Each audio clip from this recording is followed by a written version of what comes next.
అందుకే తద్దినం పెట్టకపోతే ఏమవుతుంది అని అడిగారు అనుకోండి, వాడికేం ఉండదు, కర్తకేం ఇబ్బంది రాదు. కానీ తర్వాత వాళ్ళ పిల్లలకి ఇబ్బంది వస్తుంది. కొడుకులు పుట్టరు, పితృదేవతల్ని సంప్రదిస్తాడు ఈశ్వరుడు, ఇవ్వమా కొడుకులను అడుగుతాడు. వాడు ఏం చేశాడని ఇవ్వడం, వాడికి పితృదేవతా స్థానంలో ఈ అభిమానాలు మర్యాదలు ఏముండవు, ఇవ్వక్కర్లేదని చెప్తారు పితృదేవతలు. కొడుకుల్ని ఇవ్వరిక, కర్మసంతానం ఉండదు. అక్కడితో ఆ ఇంటి సింహాసనానికి నీరాజనం ఆగిపోతుంది. ఆగిపోయి అల్లుడి గోత్రం వేరు, అల్లుడు ఈ సింహాసనం తీసుకోడు. కాబట్టి ఏం చేస్తారంటే ఆ పంచాయతనాన్ని, ఆ సింహాసనాన్ని నీటిలో కలిపేయవలసి ఉంటుంది.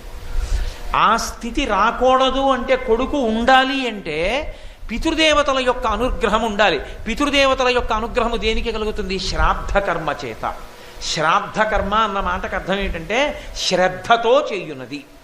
శ్రద్ధతో చేయున్నది అన్న మాటకు అర్థం ఏమిటి? శ్రద్ధ అంటే ఏమిటి అంటే శంకర భగవత్పాదులు వ్యాఖ్యానం